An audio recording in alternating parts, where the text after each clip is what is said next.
All right, I want to welcome everybody to another episode of The Shadows Podcast. I am your host, Trip Bodenheimer.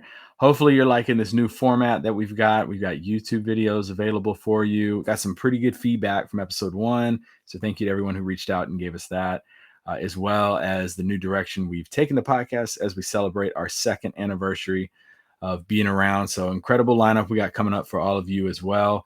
And continue to give us feedback on what you thought with Tim Worley's episode, Kevin Osby. And then today, I'm really excited to have Deb Whitcas. Did I say it Yep, right? you got it. Perfect.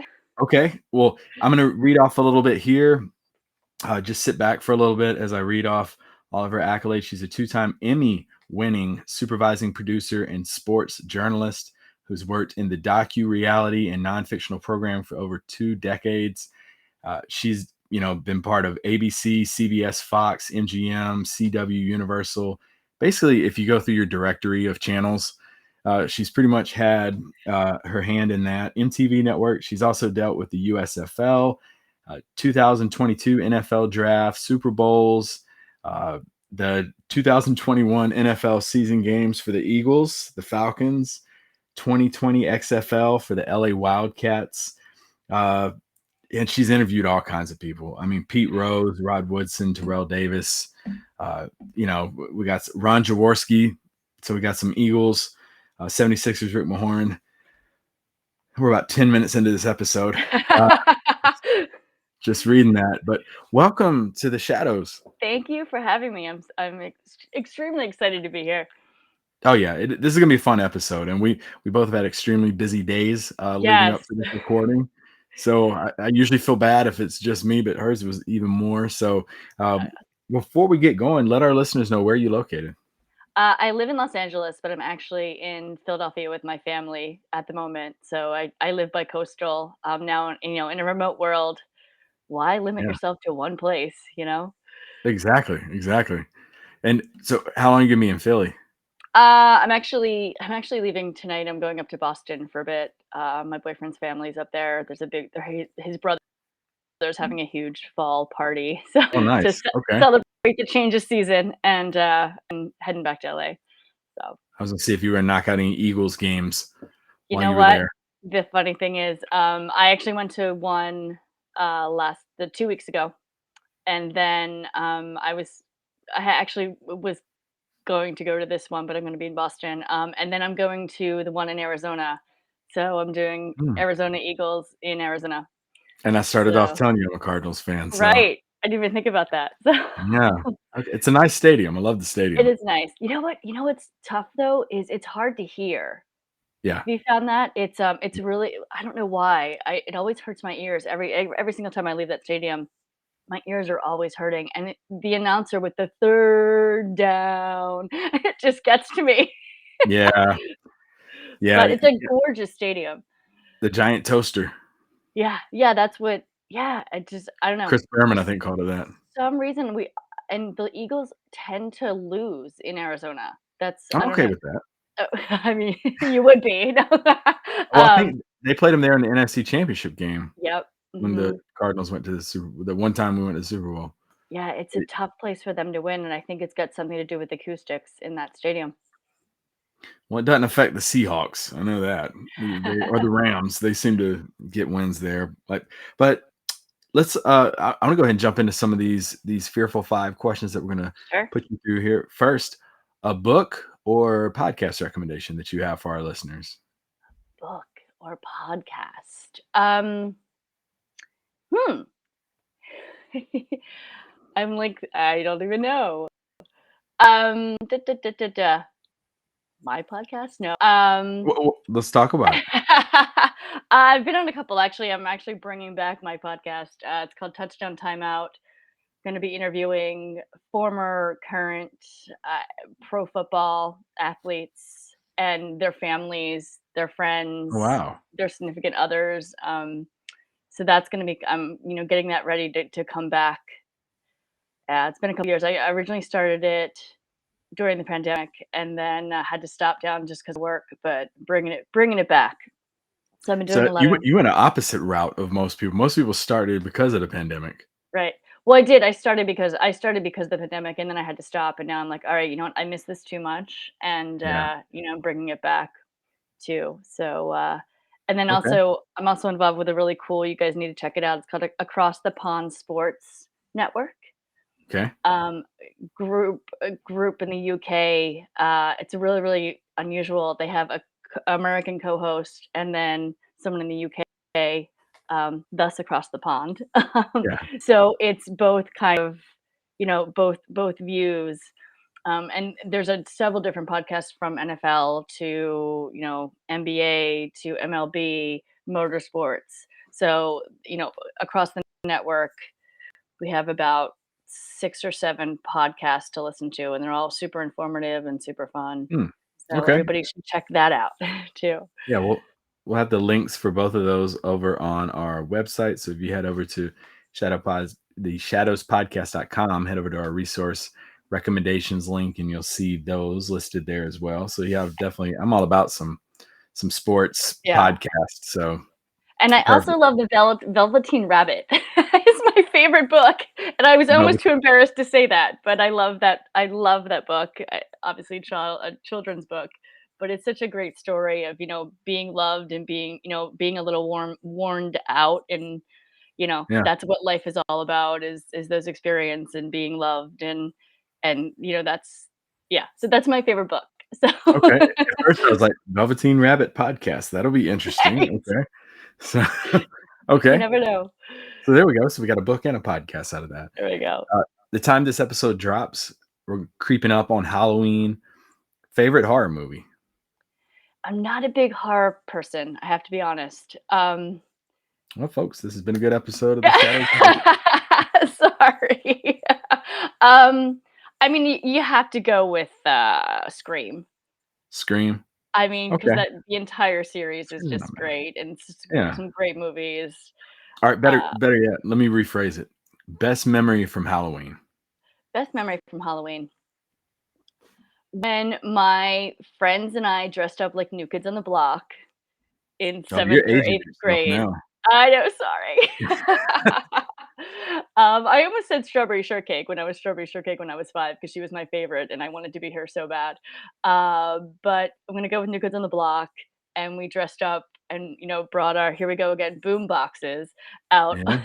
and we went around the neighborhood, and people were, we were still young, but, preteens, teens, and people still gave us candy, which is hysterical.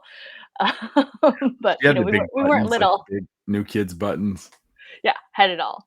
I had a So we younger were all sister. If anybody's wondering. yeah, we were covered in New Kids, we had puffy paint, I love NKOTB on jeans, and yeah, we all dressed up like one of the New Kids. Were you? I think we all fought for Joey, to be honest. We all loved Joe. Oh, he was the Um, young one, right? he was the young one, that's why Yeah, he was the yeah, young. yeah. Please don't go, girl. Yeah, they're my favorite song. Yeah. Now I all the love guys aging listen to my myself on podcast these. are like, "What are you doing?" Right, they're like, "Who is this chick?"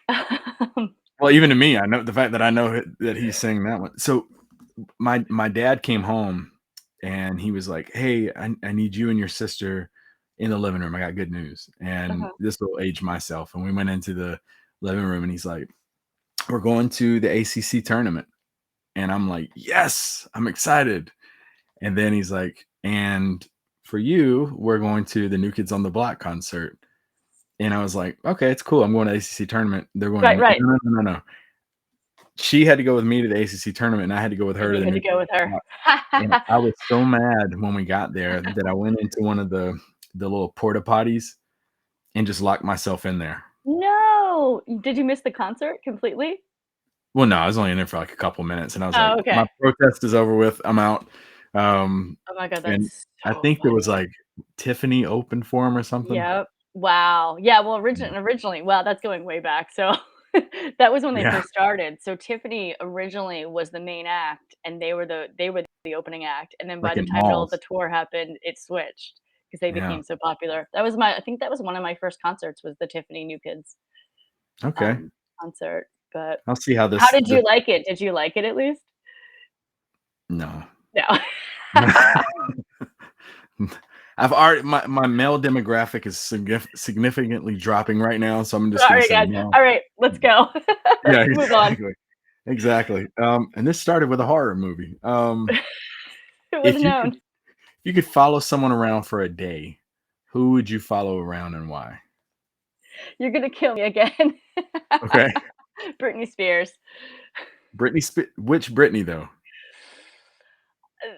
The woman who can dance her ass off and perform her butt off. Not Okay. the one not 2007 Okay. Britney when she went crazy because I feel bad for her then, and especially everything she's gone through with with the conservatorship and everything. Like, I like to follow her around now to see what a life in the day of Britney Spears is, especially with She's it. in Vegas, right?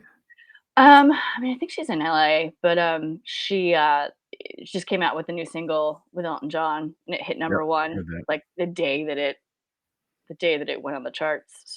Yeah. So hopefully there's a comeback soon. Okay.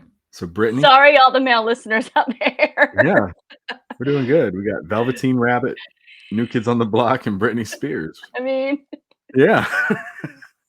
But all right, so next question for you. What is I think we've probably uncovered this. What is something about yourself or life that might surprise others? I'm deathly afraid of clowns. Really? And I Yes. got clowns right here. I got One of it. my Yep, and it is what did it to me. Oh, I So didn't even see that. That's so funny. yeah, I'll adjust this a little bit there. Right there. Yep. No, you're good. Yeah, no, petrified of clowns. They're too happy. They have no reason to be that happy. And and it was the one that did it for me back in the day. I was like, Yeah. yeah, no. Tim Curry did a good job with that. He's amazing. Yeah. Such an amazing actor. No, and also followed him at Clue. He's actually a friend of a friend too. So he almost came to my birthday parties almost. But Really? Oh my yeah. gosh, how cool would that have been? I would have died. So Yeah. Cool and kinda creepy because he does have kind of that vibe. Like, I yeah. heard he got cast as or he had auditioned for, like, the original Joker for Okay. the '89 Batman, Yep. and he was deemed like, "No, he's too creepy." But they Too went with Jack creepy. Nicholson, who, I mean, did the role well too, but He did. Yeah. yeah. Okay, and last question. Mhm. What is something outside of clowns that you absolutely well, actually, we'll take it away from like a physical fear. What is something that you fear that you felt like you've held yourself back from doing? I I think failure is a big one for a Okay. lot of people. Yeah. Um, and as I get older, I'm not caring as much, but I definitely cared when I was Yeah. younger. And I think it's something that, like I said, a lot of people, the fear of the unknown, the fear of, just of failure, you know what I mean? Just of failure in general. But sometimes you have to fail in order to learn from it. So I've kind of learned that as I'm getting older too. So I'm Yeah. not as scared now of it, but it definitely is. I think the fear of failure has held me back. Yeah. I think So, age and experience kind of help with that. mhm. When Like, you're can I younger, you don't want do to it? fail at anything. Right. Well, because you got a long way to go. You Yeah. know what I mean? Yeah. People are gonna laugh at you, and you worry about what Yeah, others are gonna think. You start getting older, you're like, I don't care what they think. I'm gonna do this right. and see what happens. Yep. So Okay. you just got to go for it in life. I feel like there's so many times that I've gotten positive responses for just going for it and doing it. So, Yeah. and if you fail, you fail, you jump back on the horse, you try it again. So Yeah. try something different. So, Exactly. Exactly. What is it? Um, someone said the first step to success is failure. yep. I Mhm. mean, you got to. Okay. Yep. No, this was good stuff. We got a lot of good information here. One of the most interesting 5 rounds, fearful five, whatever we've called it in the past. One of the most interesting ones I've ever had, and I really mean that. I will take that as a compliment. That is a huge compliment. So yeah, very That's very good. great. All right. So now tell our listeners, a little bit about your upbringing, where you grew up, what your parents did. Just kind of paint that picture for us. Sure. So grew up in Cherry Hill, New Jersey. It's a suburb of Philadelphia. Hmm. A great childhood, a suburban kind of life. My dad actually he played minors for the Phillies Hmm. when I grew up. My mom was a stay-at-home mom, and yeah, we that's kind of where I get my love of sports is, from my father, and grew up watching the Phillies play at the vet. Again, aging myself, Yeah. but watch them, from the third row behind home plate. Super spoiled. Used to flirt with the bat boy. Um, and yeah, just had tons of friends and had a good time and was involved in a lot of school plays and Girl Scouts. And sometimes I don't even realize how lucky I think I was as a child to Yeah. have so many positive people around me. And definitely was a little bit sheltered Hmm. as I grew up and went out into the real world. I was like, wow, this is amazing. So, Yeah. but yeah, no, great childhood, great family. I'm super super blessed in that regard. You said the growing up watching the Phillies, was that like Lenny Dykstra, Yeah, Mike Darren Schmidt, Dalton? Pete Yeah. Rose. So when I interviewed Pete Rose, I was holding back tears the entire time because I was that's a big part of my childhood was watching him play with Mike Schmidt. So when he was Yeah. talking about that World Series team, it meant a lot. So everything Okay, yeah, kind of comes I was full thinking like more circle. mid-90s, but you were back Yeah, when I you was won the World back, even Series. back. Yep. Yeah, okay. Alright, that's So. awesome. Mhm. Yeah, and you mentioned, the love of sports. What is outside of going to Phillies games, I mean, were you into, like, throwing ball with your dad in the backyard and Yep. Yeah, absolutely, and, my dad I played softball growing up, so, and it's great to see my cousins playing it now. But yeah, no, I had a little, like, pitch and play thing in the Oh, yeah. backyard that I was obsessed with, and my dad would obviously play catch as well. He definitely, I think, wanted a boy, he got a girl, but I'm definitely a little bit of a tomboy. I know I love Strawberry Shortcake and Britney Spears. I'm still a little bit of a tomboy as well. Yeah, So. nothing wrong with that. I took my daughter to the Final Four this past year, so Oh, nice. Oh, that's fun. How yeah, did she like that? oh, she has Loved gotten it. so into college basketball to where That's great. I could not be more proud, as a father. Then Does she she's talking to wanna me the other day play? about preseason rankings, and she's like, "North Carolina's preseason number 1, Gonzaga's," and I'm just like, "Oh, this makes me feel so good." Yeah. So, yeah, No, and softball's really up and coming too for, like, college softball. it is. I actually Yeah. saw Alabama. Yeah. We went to Alabama, this past weekend for a football game, and, Okay.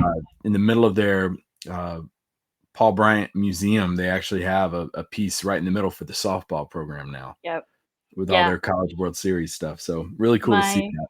my best friend from college, actually, her daughter's a really good softball player and, was down in Bama. She wants to go to Bama too, and I think they have the whole season tickets, I think, to go down, and she lives in Philly, so, um, Yeah. booking tickets to go down there, but yeah, she said the same thing, that it's just an amazing campus and it's amazing what they have there for the softball team.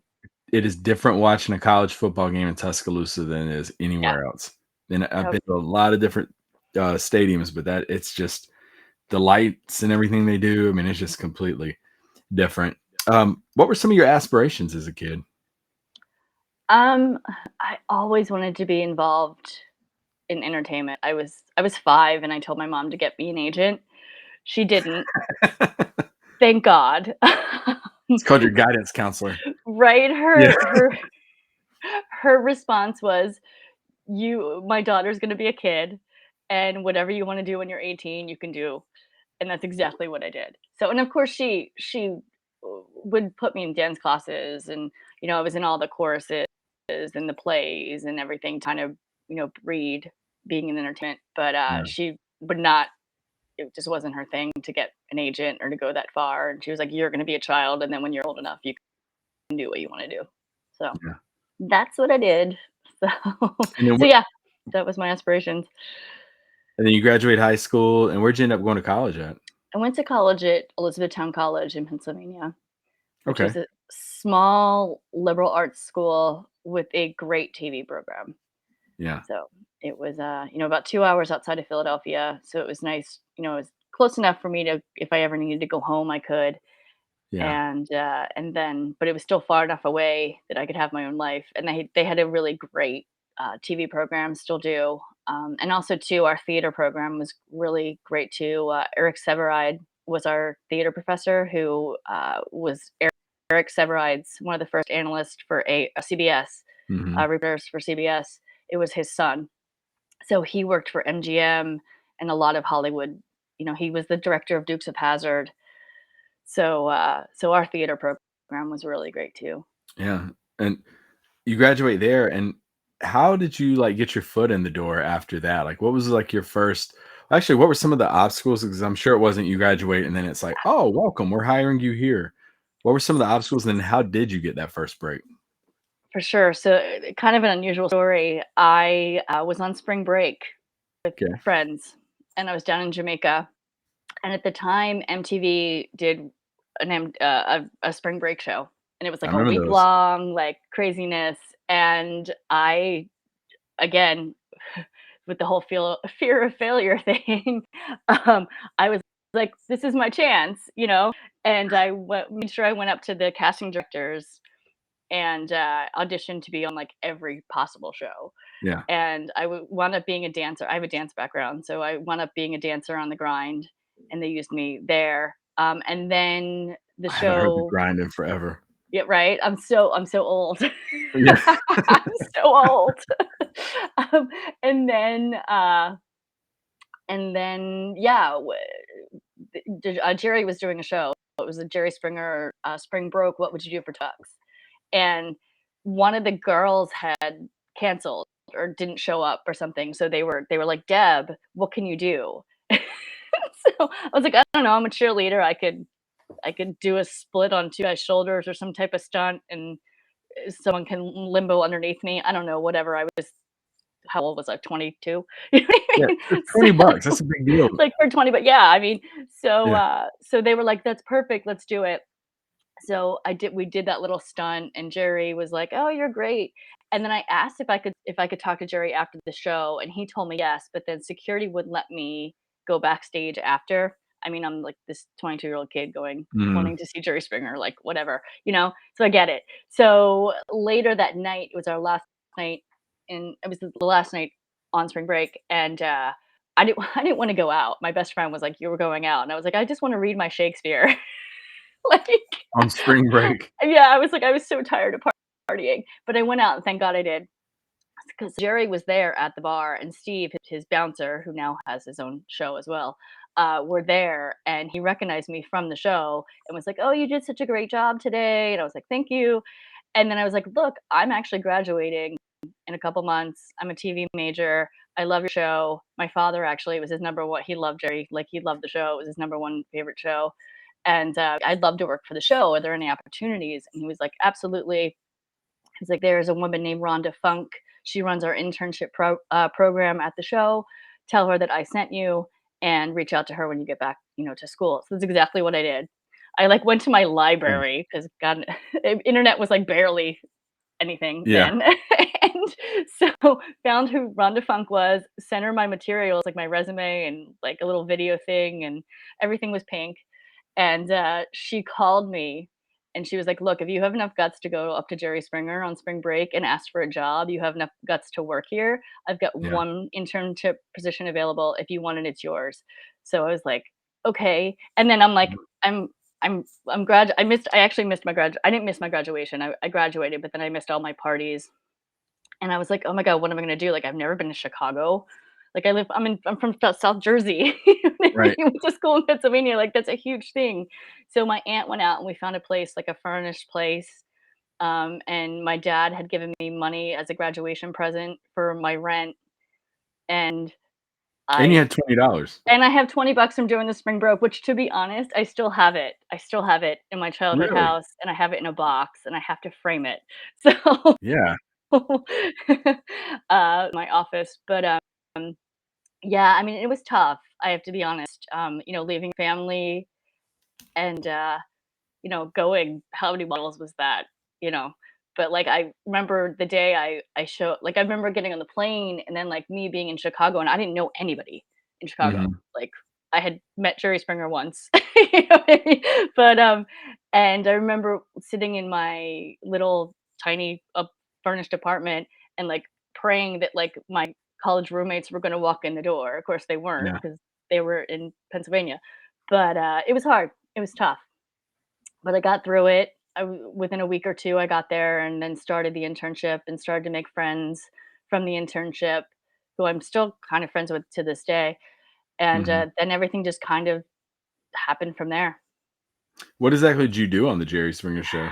So I started as an intern and then was hired part time as a researcher.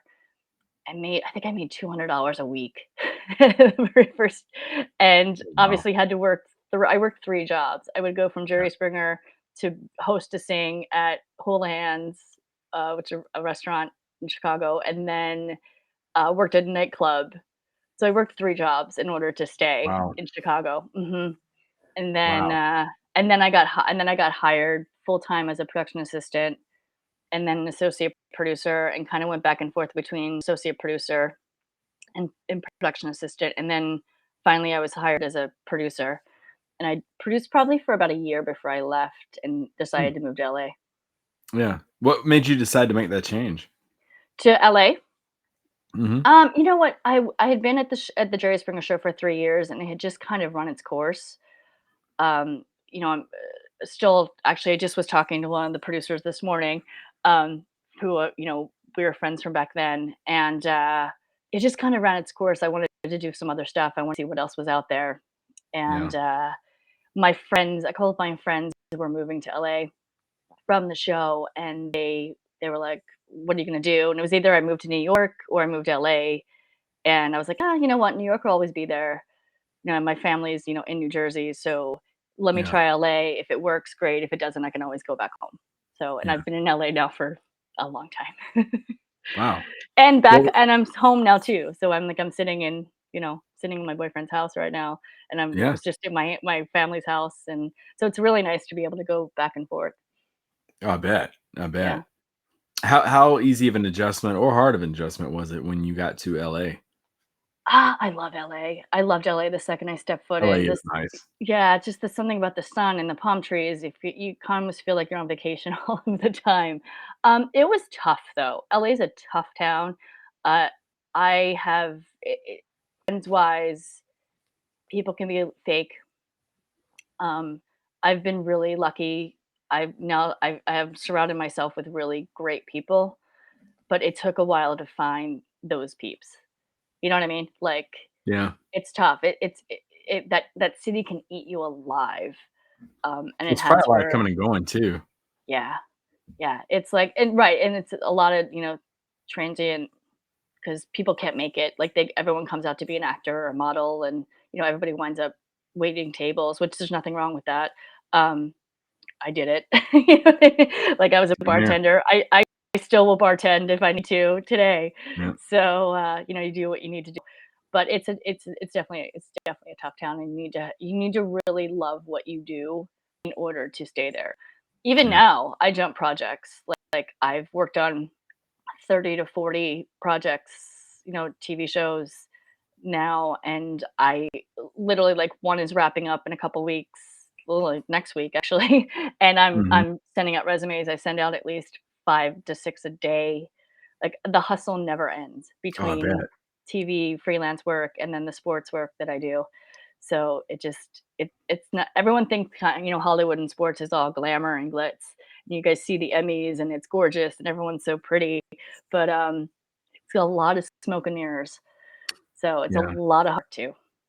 Yeah, and I was gonna ask you about that. You were talking about Hollywood and the sports world, and like even myself, like just sitting there, even thinking like, oh my gosh, your career is in sports. It's been a dream since I've been a kid.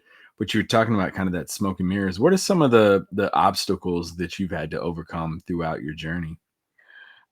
I think with Hollywood, first of all, it's a very dog eat dog kind of world. Everyone's always trying to one up you, and I've Yeah. struggled. I've struggled with that.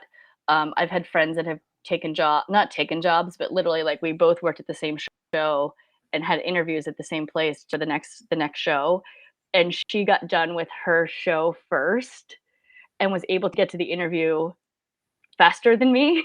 Wow. And she got the job, and they didn't want to see me anymore. And I'm like, okay. I actually wound up getting a job with them about 2 weeks later. But uh, I've had people, producers who work under me who want the supervising title, and they don't do it on purpose, but they like kind of. I'm like, what am I trying to say? They kind of knock you down Yeah. or kind of throw you under the bus in order to like, because they think that they can do your job better than you're doing it. And I've kind of been that girl too. Like I've had bosses in the past where I'm like, I don't know how she has this job or he has this job, Yeah. and I'm like, I could do this better. So it's interesting seeing it from that level too. But yeah, Hollywood, it's a tough. And then just money is another obstacle. I Mhm. mean, and that's kind of what I'm struggling a little bit with the sports world right now. Is I know I get hired gig by gig, and Hmm. some things I'm still at the level, even though I've interviewed Pete Rose and I've interviewed Ron Jaworski and interviewed some, pretty big, athletes. I'm still needing that full time paycheck Yeah. from it. So How slowly getting there. But those are some Yeah. of the obstacles. I mean, you geez, I mean, you're a we'll get to the Emmys in just a second, but how did you get into the sports world? You know what? It's really funny that sports has always been there. Obviously, from Right. the time at the vet with my dad and so forth. Sports was always a bit of an escape from Hollywood for me. Mhm. And then I moved to Atlanta for a bit, and as you know, Atlanta's a huge football town. A little bit more Yeah. college than anything, but there was just football everywhere. And honestly, I didn't have any friends either, so I would just go to bars, watch games, meet people. Ended up, having friends in the league, and kind of started following more of their careers. And I all of a sudden was like obsessed, and I was at work and I should have been working. And instead, I was on the internet looking up like, how many touchdowns or like what was going on and all the storylines. And I really, prior to Atlanta, I've always been a big Eagles fan and would follow the Eagles pretty closely, but not the entire league. Whereas Mhm. now I follow the entire league, and I sit down on Sundays and watch all of the games, and I'm Yeah, we were there talking about before you Thursday hit night. record. Right, yeah, Yeah. the Colts beating Chiefs. KC, and Yeah. like the Jags and the Giants are doing great too. Weird start of the year, but S yeah. Super weird, strange season, but there's been, so many tight games too, like field goals and people coming from behind. And Tua the other day, like, there was such a big deficit, and they wound up winning that game. Um, so yeah. So anyway, that's how I kind of was like, I literally woke up one day and I was like, why am I not doing this for a living? I already Yeah. work in media. How hard is it really going to be to transition from or pivot from reality, non-scripted or unscripted, to sports? Like, Yeah. it can't be that hard. So I literally started that day and just started to look up, either seminars I could take or classes I could take, or things I could. And also too, I helped with it helped that I already knew some people in the leagues a little bit. And yeah, that's kind of how it just started. Yeah. How big do you think the connection piece is? You mentioned you knew some people. How big is that for someone who's out there listening who wants to eventually go into a field like that? I think it does help if you have friends in the league, or you could just even say you have friends in the league, or but I think honestly that what has helped me the most is the Emmys. Yeah. So, because I can say I'm a two-time Emmy-winning producer who's pivoting into sports reporting or sports media, Yeah. and I think that has more clout than the fact that I'm friends with people, Mm, or yeah. athletes that are in the league, or yeah, people in the front office, whoever I know. Yeah. So, yeah, I think the Emmys have a lot of clout. So, Talk to us about the Emmys. Like, take us back. Someone who is listening to this does not know your story. Talk about winning an Emmy, and then you mentioned a little bit of like what it's done for you, but just being able to sit back and be like, Yeah, I'm just two-time Emmy. You can walk up to anyone at Target and be like, "I'm a two-time Emmy." It's funny because I usually have I'm not at my house right now or in my home office. I usually have them, like, sitting behind me. I know, I was like, that'd be But so cool. it's Like, kinda, like, nonchalant, but, it's like your they're over license here and plate probably says, like, 2X Emmy. oh, no, Um, they're actually there, like, they're actually like, the statues are actually usually behind me oh, nice. when I do my, if I was home, I can send you a picture later. I was like, "Yeah, send a picture, I'll throw it on the Instagram page." But yeah, no, I mean, winning an Emmy is amazing. I mean, that obviously when I told my mother when I was 5 years old to get me an agent, that was my ultimate goal.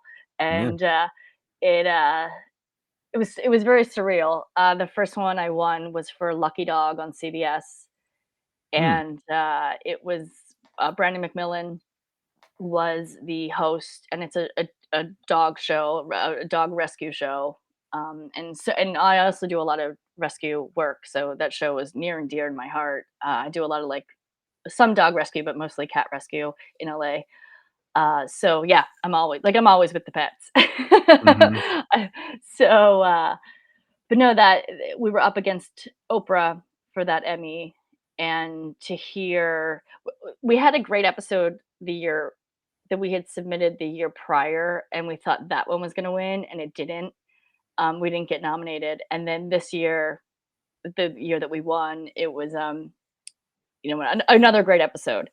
But, we were up against Oprah, and, just to hear the name Lucky Dog being called as the winner, like, I actually have a video of it, and I was Wow. filming, and literally they say Lucky Dog, and, like, all hysteria just breaks loose at the table, and my camera goes flying, and then, like, everyone's just shocked, and so we all ran up there, and, it was very surreal being on the stage, Yeah, and I was like, "Deb, you have to, like, take this in because you don't know if this is ever gonna happen again." You know? And so it's like you're on the other side of it, and the people are looking at you, and you're just like, "Wow, like, this is insane." yeah, So, yeah, it was pretty cool, and, you try to breathe in every moment of it that you can. So that's kinda what we did, and then we were taking pictures with the Emmys after, and then, I think I was up all night. Um, oh, I bet. and it's actually funny, this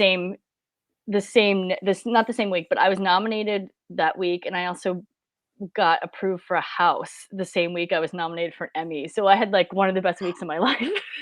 You go buy a lottery ticket that week. It was like, "What?" Yeah. So, that was just a Wow. very, very, very lucky week, and you know, as many as I have ups, there's also a lot of downs, Yeah, so, you gotta keep that in mind in life in general, I feel like. Uh, but yeah, no, and then the second Emmy was for Lauren Lake's Paternity Court, and, that year we were up against Judge Judy. She was the Lifetime Achievement Award winner, and we're like, "There's no way they're not gonna give this yeah, Emmy to there's no way we're gonna win this, like, Judge Judy is gonna get it." And she's amazing. How long has she been Judge Judy for, yeah, And oh, she's wow, with Judy Justice now. But, yeah, and then we heard our name being called for the Emmy, and again, pure hysteria in the crowd from us jumping up and down, and then, same thing going up on stage and, just taking it all in. So, because you just never know. So, it's like I hope to win a third. I don't know if I ever will, but well, I like how I've you been glossed over very the first lucky part. You're to like, "Yeah, we beat Oprah," and, uh, I'm like, "That's a big deal." Then you beat Judge Judy too. yeah, yeah. So, wow, okay. So, and you mentioned some of the lows that you've Mhm. experienced as well. What are some of those lows that really stand out to you that you think a listener out there could possibly hear and go like, "Wow, this person is doing all this amazing stuff, but this is something they had to overcome." Right, and it's definitely a roller coaster being in television because, you're up and, like, doing some of the most popular TV shows, and then they end, and you're like, "Oh, I need another job." You know what I mean? Yeah, So, because it's like everyone needs to pay their bills, so, um, that's definitely some of the downs is, like, you're constantly, constantly, constantly looking for your next gig, and that can get really depressing.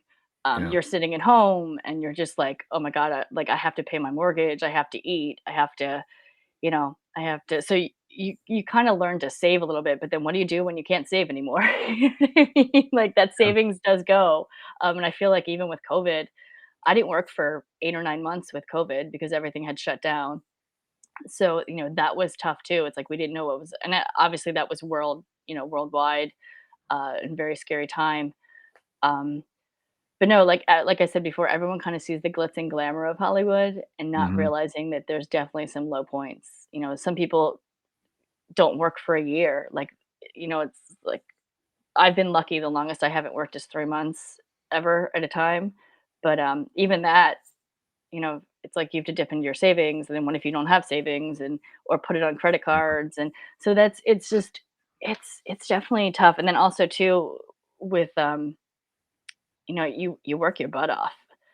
It really does have to be something that you're passionate about. Like I've slept underneath my desk countless times.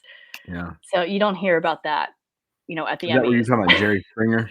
Yeah, I did a couple times with Jerry Springer. Mhm. um, yeah, so I mean, it's just you put in the work because honestly, someone someone wants your job, and someone will take your Yeah. job. There's so many producers, and everyone's good, and someone else is coming right behind you. So Yeah. Everybody probably the mindset, I'm assuming, of everybody's replaceable.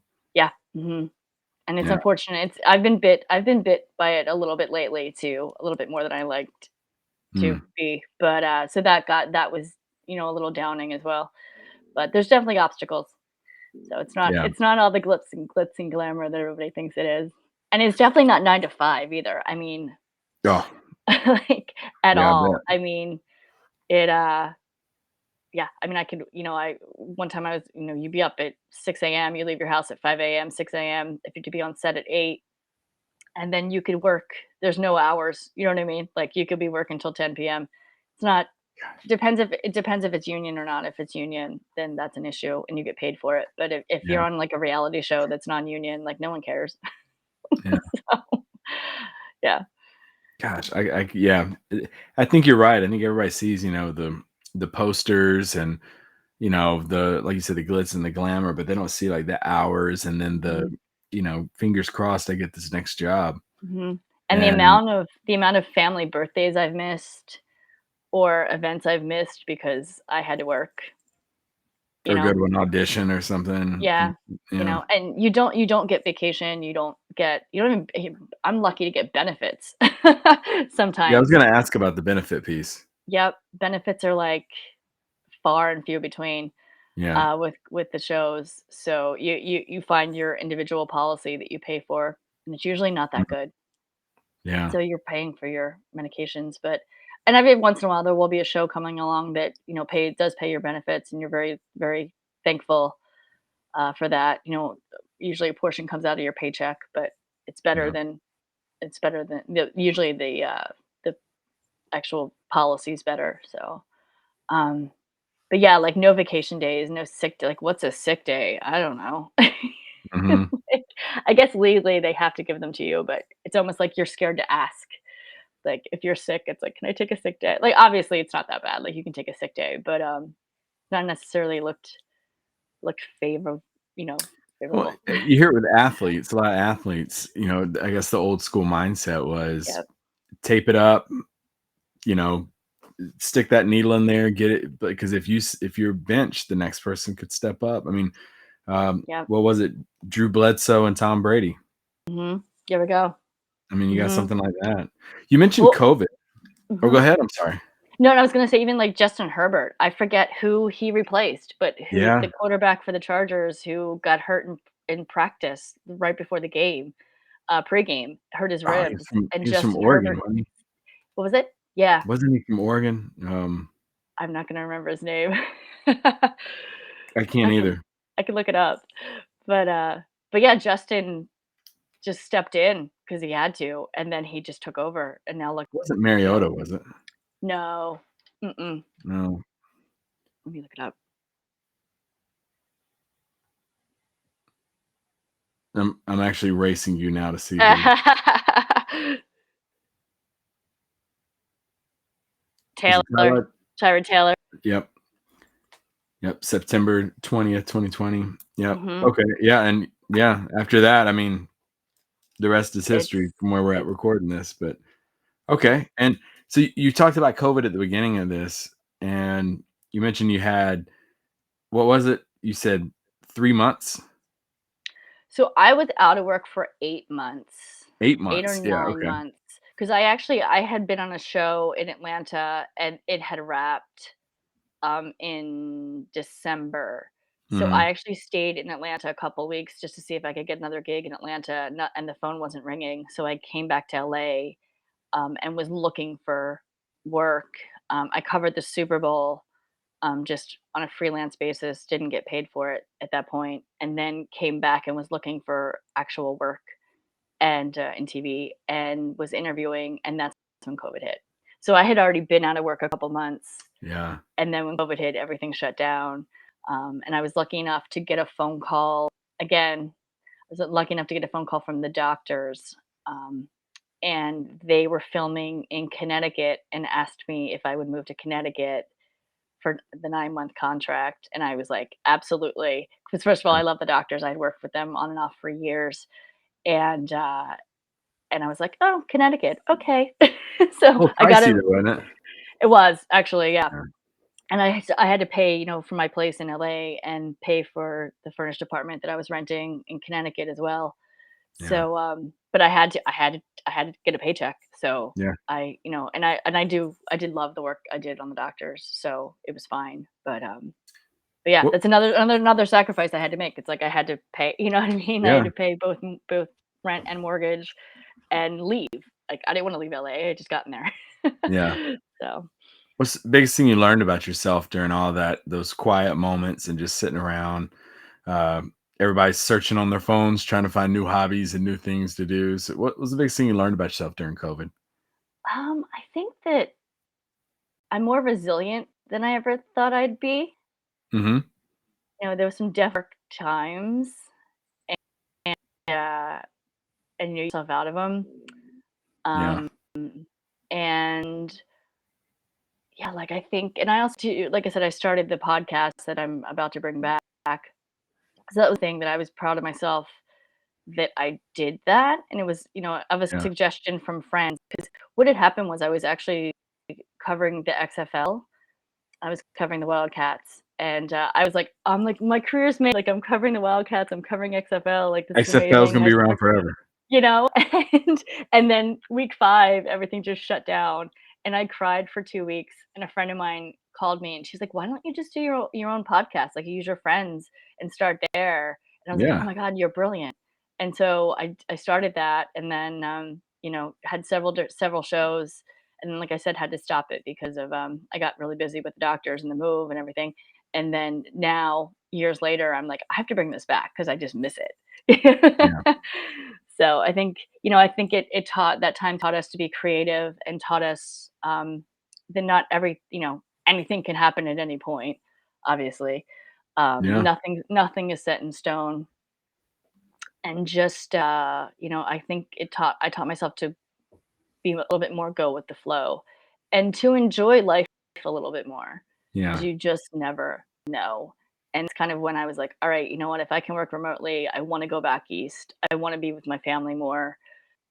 I think that that's more important to me. It's always been very like always been very Hollywood focused and very sports focused. And I'm like, all right, it's time to bring family back into it because I've always been super tight with my family, but seeing them more since COVID has definitely kind of lightened up my life a little bit. So Yeah. Yeah. That's awesome to hear because I was always hearing like 50-50 with COVID. Either people were wanting to spend more time with their family or they were absolutely getting sick of them. But I was along the same lines of you, of wanting to be closer to family.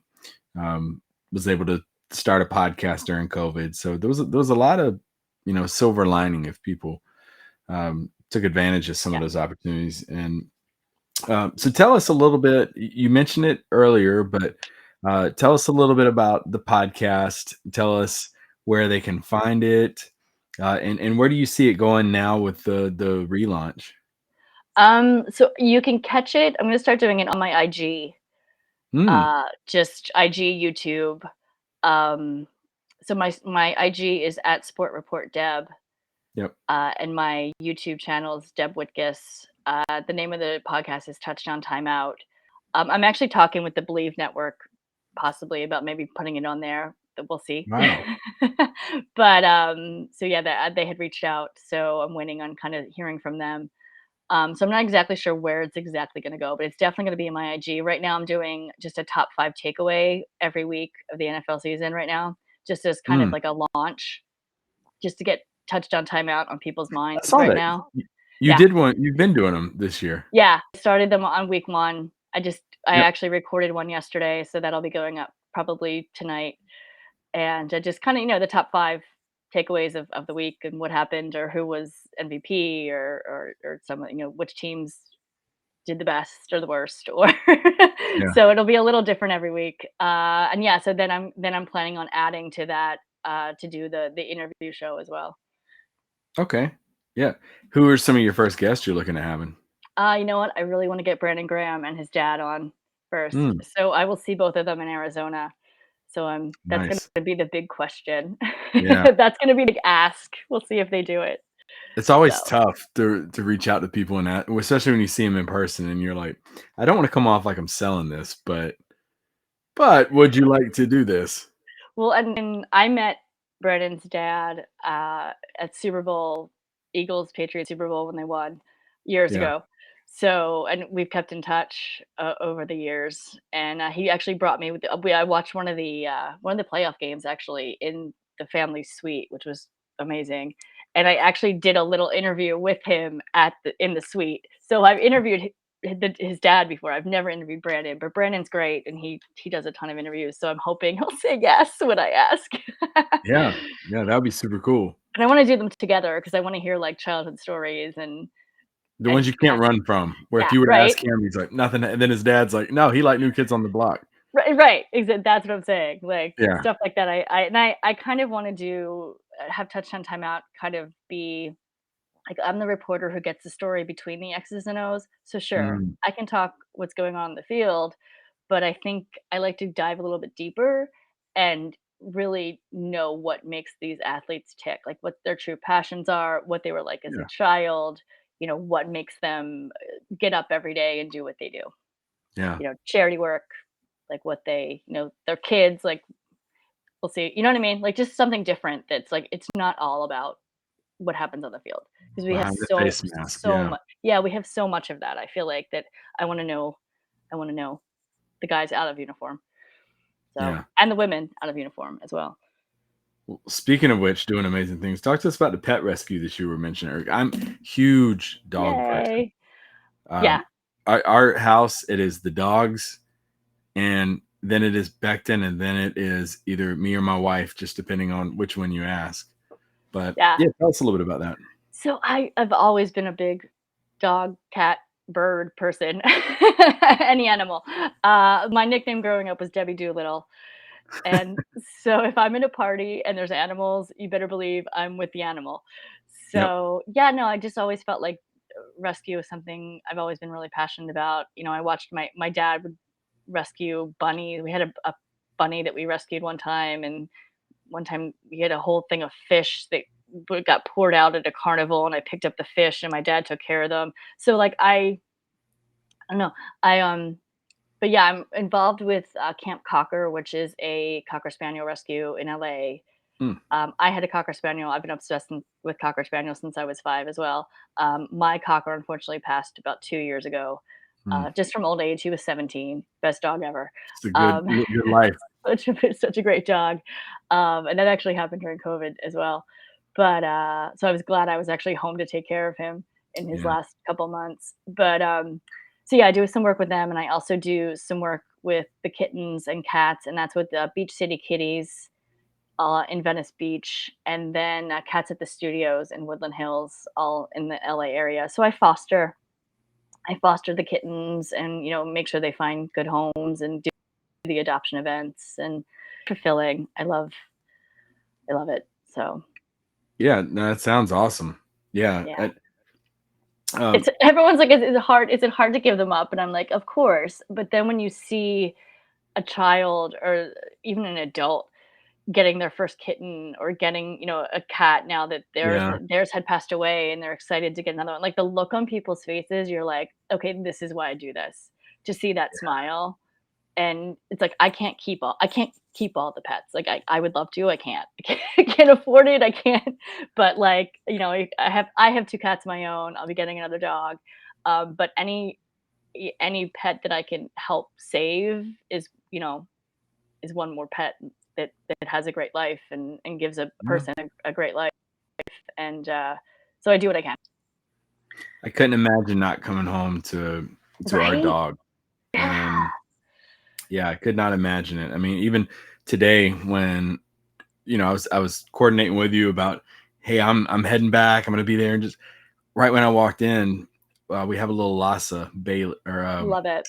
yeah, Bailey. I don't know why I drew a blank on her name, but she was like, "No, you're not. You're not getting on. I need at least 2 minutes of your time, uh, to tell you that I've missed you like you've been gone on a Aw. deployment." Right. And I was gone for all of 4 or 5 hours this morning, but Right. yeah, no, it's the best feeling in the world. Um, Looking back at your journey, and I know I just mentioned like Mhm. COVID specifically, but um, what's something that you would say like, I didn't know I was capable of doing this, but I was able to achieve it beyond the 5-year-old. I want to be a sports. Something something that I didn't think I was capable of doing. That no one's ever asked me that before. That's Ooh, an interesting question. I'll even up it. That's not on a resume.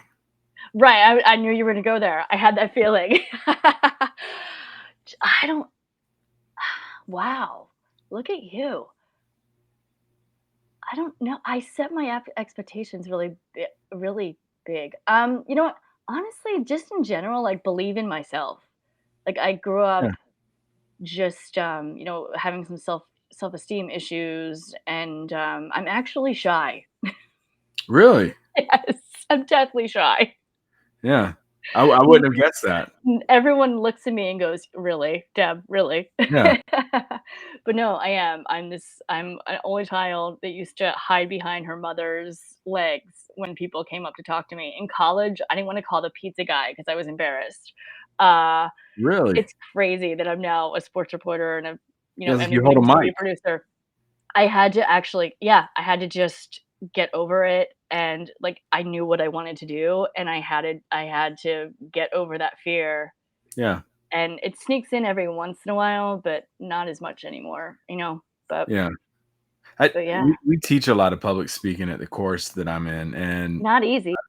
no, and 2 things you said there. First, it sneaks back every now and then.